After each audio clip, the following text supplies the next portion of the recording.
A very good morning, dear students. In this video, I am going to discuss about the general properties of next group elements. So in last videos, we have seen about group 15 elements in P block elements. Now I am going to explain about the general properties of 16th group elements. Okay, 16th group elements are also known as oxygen family because it starts with the element oxygen. So we can also call it as oxygen family. So totally 5 elements are present in this group, that is oxygen, sulfur, selenium, tellurium, polonium. Okay, once again I am repeating, oxygen, sulfur, selenium, tellurium and polonium are the elements which are present in this group 6.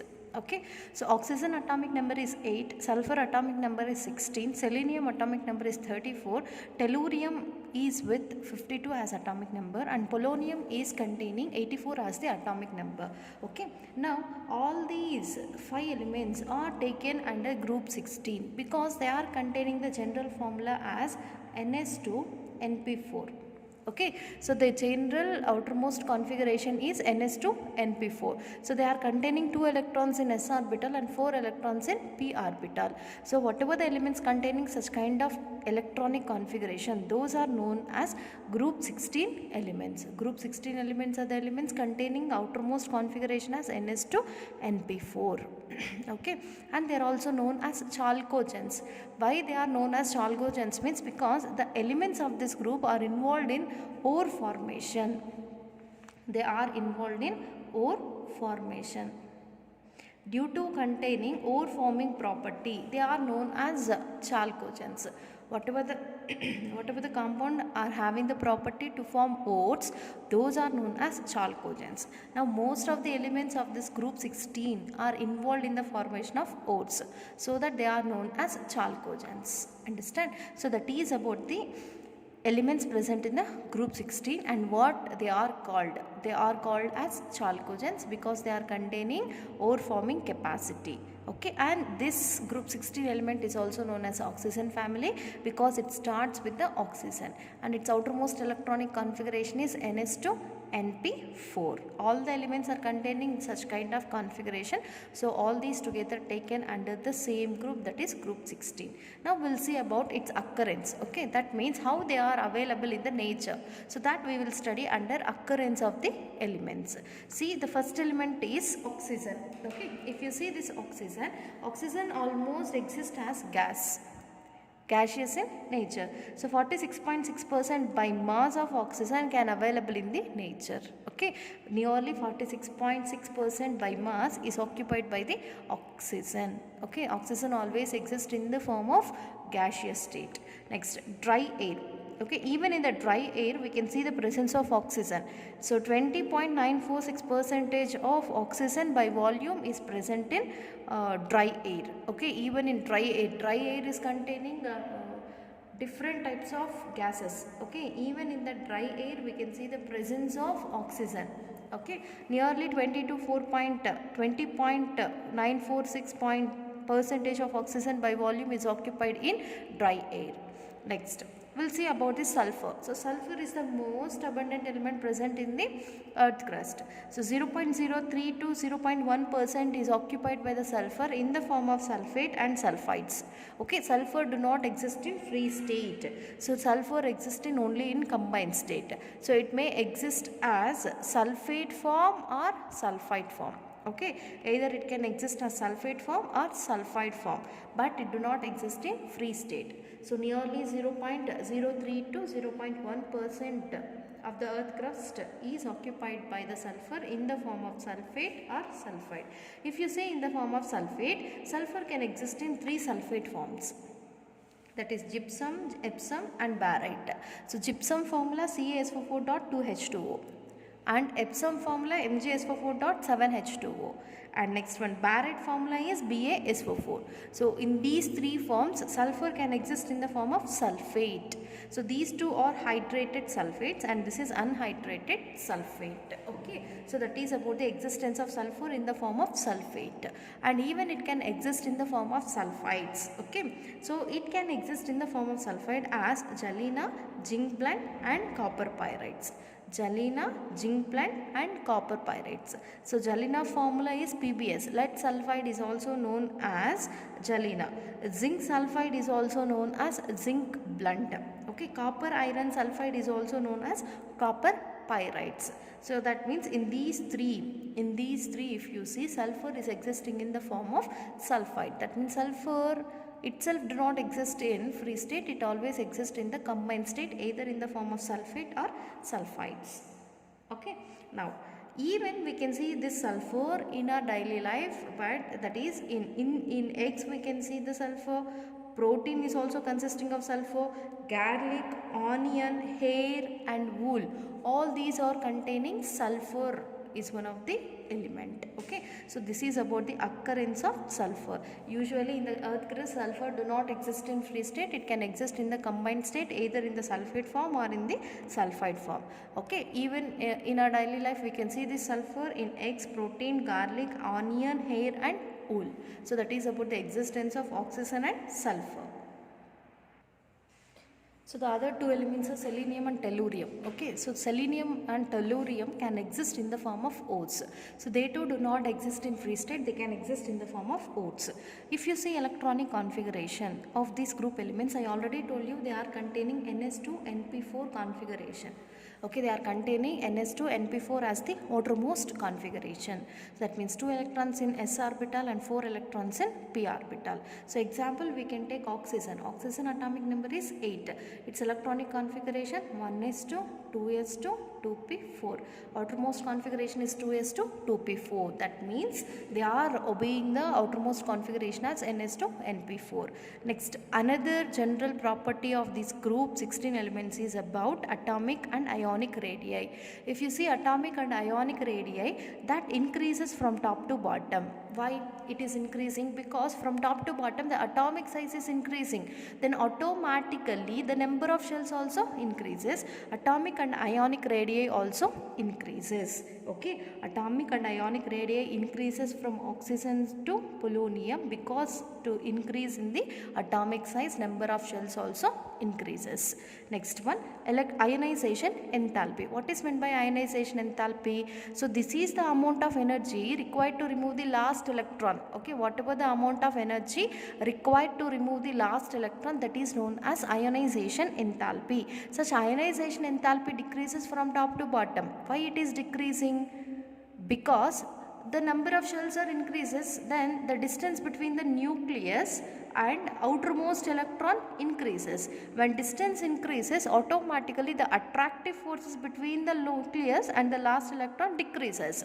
Okay, when these attractive forces are very weak, it requires very less amount of energy to remove this electron. So automatically once the atomic size increases, ionization enthalpy decreases. Okay, next, electronegativity. If you say electronegativity, oxygen is the second highest electronegative atom in the periodic table after fluorine. So the first most high electronegative atom is fluorine. After fluorine, the another highest electronegativity containing element is oxygen. Okay, this electronegativity decreases from top to bottom. Okay, from oxygen to polonium, automatically this electronegativity gets decreases. Okay, so that is about the general properties of this group 16 elements. Its outermost configuration as NS2-NP4, atomic and ionic radii increases from top to bottom, ionization enthalpy decreases due to increase in the size, and electronegativity is very high for oxygen, and from top to bottom electronegativity gets decreases. Next we will see about physical properties. So if you see physical properties, oxygen and sulfur both can act as non-metals. They are not metals. Okay, they are completely non-metals. Selenium and tellurium are metalloids. Metalloids means they are containing metallic property as well as non-metallic property. Both the properties they are containing. Polonium is completely metal and it is radioactive element with very short lifetime.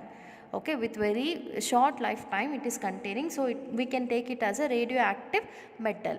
Among all, polonium is a metal in nature. Oxygen and sulfur are non-metals. Selenium and tellurium is are metalloids. Okay, that means metallic character from top to bottom is getting increased. Okay, and oxygen always exists in the nature as diatomic molecule. That is why I have indicated by using O2. Okay, oxygen do not exist in monoatomic state, it always exists in diatomic state. Two atoms of oxygen combined together can exist as O2 molecule, and sulfur is existing as polyatomic in nature. So polyatomic means if it contains more than two elements, that is said to be polyatomic in nature. So sulfur can exist in the form of octaatomic, that means 8 sulfur atoms combined together can exist as a polyatomic or octaatomic molecule.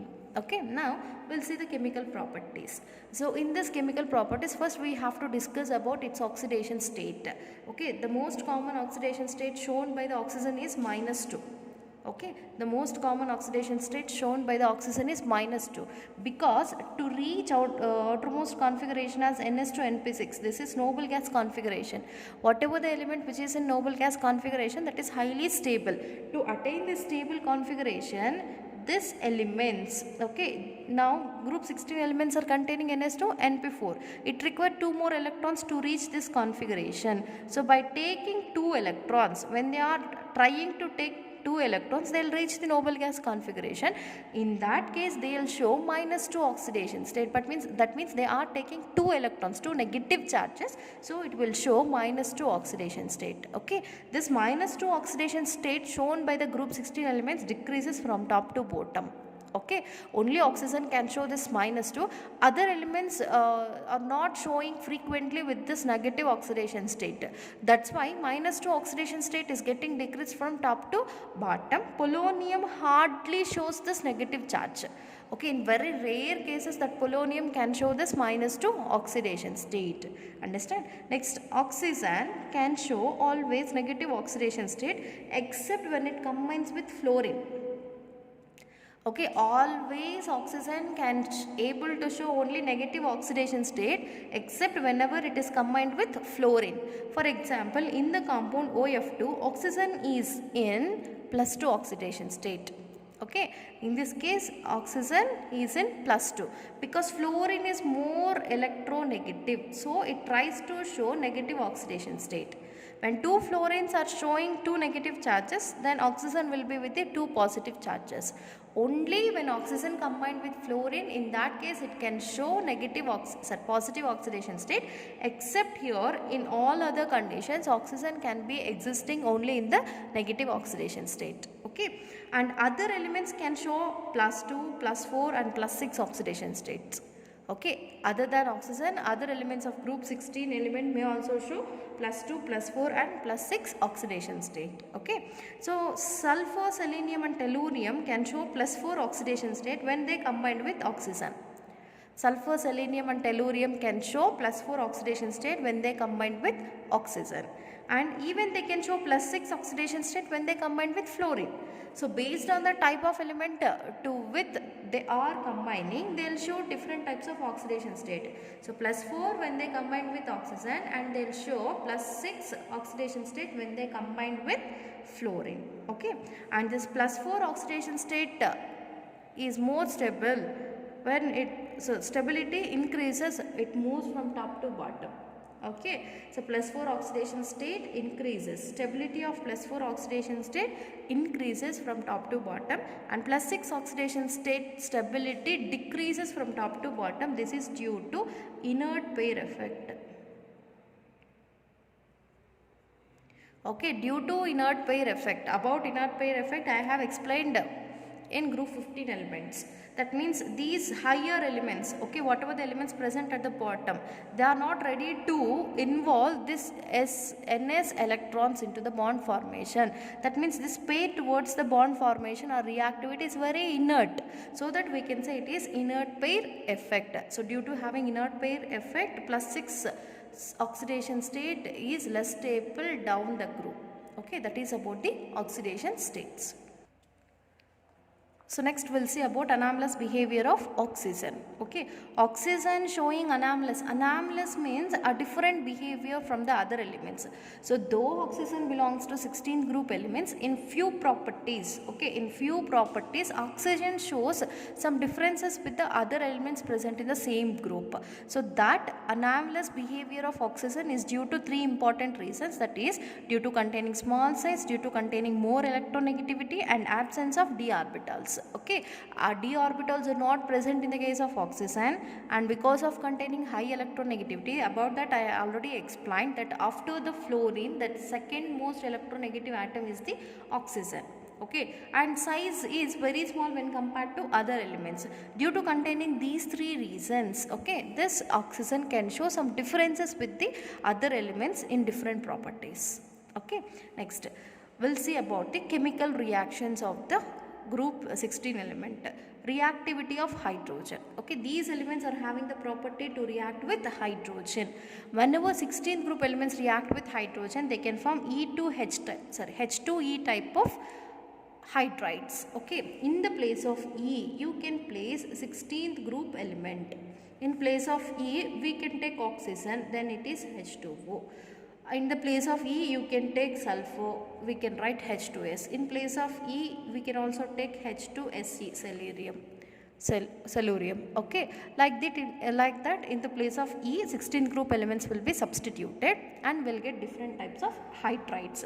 So if you see the properties of these hydrides formed by the 16 group elements, acidic character increases from water to hydrate of tellurium. Okay, acidic property increases from H2O to H2E. So thermal stability decreases from H2O to H2PO. Okay, for polonium it is very less, for water it is very high, and reducing property increases from H2S to H2Ta. That means tellurium hydride is is highly reducing in nature when compared to H2S. Okay, that is about the hydrates and the properties of group 16 elements. Next, even this group 16 elements can undergo reaction with oxygen. When they react with oxygen, they can form EO2 type of oxides. Okay, dioxides of group 16 elements can be possible. So if one oxygen combined with O2, that leads to give O3, ozone. Sulfur combines with two oxygen can give sulfur dioxide, selenium dioxide, tellurium dioxide. All these are the oxides of group 16 elements. Among all, ozone and sulfur dioxide are gases. Selenium dioxide and tellurium dioxide are solids. Okay, and if you see the reducing properties of these oxides, it decreases from sulfur dioxide to tellurium dioxide. It decreases from sulfur dioxide to tellurium dioxide. Okay, that means sulfur dioxide is reducing in nature, tellurium dioxide is oxidizing in nature. Okay, that is decreasing from sulfur dioxide to tellurium dioxide. And sulfur, selenium, tellurium can also make trioxides. Oxygen do not form trioxide, but other three elements can make even trioxide when they combine with oxygen. So both type of oxides, that is dioxides and trioxide, are acidic in nature. Both are acidic in nature. So that is about the second chemical property, reactivity with oxygen.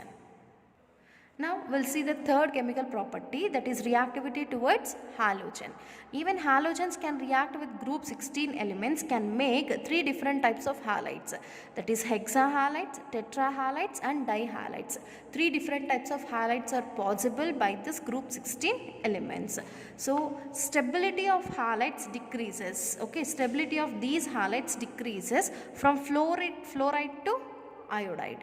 Fluorine is more stable. Fluorine, whatever the halide formed by the fluorine with the group 16 element, that is highly stable, and with the iodide or iodine it is least stable. Okay, next hexafluorides. These are hexafluorides. If 6 halogens are present with the 16th group element, that is hexafluoride. So such hexafluoride are stable halide when compared to other halides, and these are gaseous in nature and they can show octahedral shape except SF6. Okay, except sulfur hexafluoride, remaining all other hexafluorides are showing octahedral geometry, because this is highly unstable. Due to highly unstable property, it do not exist in octahedral geometry. Except this, remaining all are existing in octahedral geometries. Okay, and if you see this tetrahalides, so sulfur tetrafluoride, selenium tetrafluoride, tellurium tetrafluoride, here we are considering. Even other tetrahalides are also possible, but sulfur tetrafluoride is gaseous in nature, selenium tetrafluoride is liquid in nature, and tellurium tetrafluoride is solid in nature. Okay. Okay, and these are following, or these are participating in sp3d type of hybridization. Its structure is trigonal structure, and equatorial positions are occupied by the lone pair of electrons. Okay, see here they are trigonal in shape, but equatorial positions are occupied by the lone pair of electrons. So we can also say this structure as seesaw.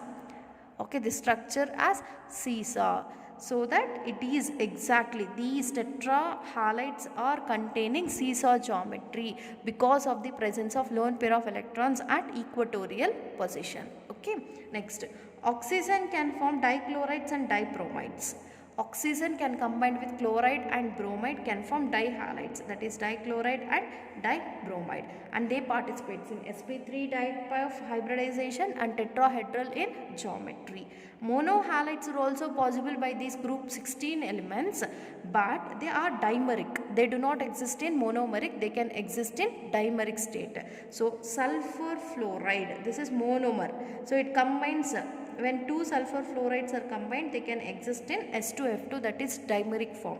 When sulfur chloride combine, it converts into S2Cl2. Sulfur bromide is also in the dimeric state as S2Br2.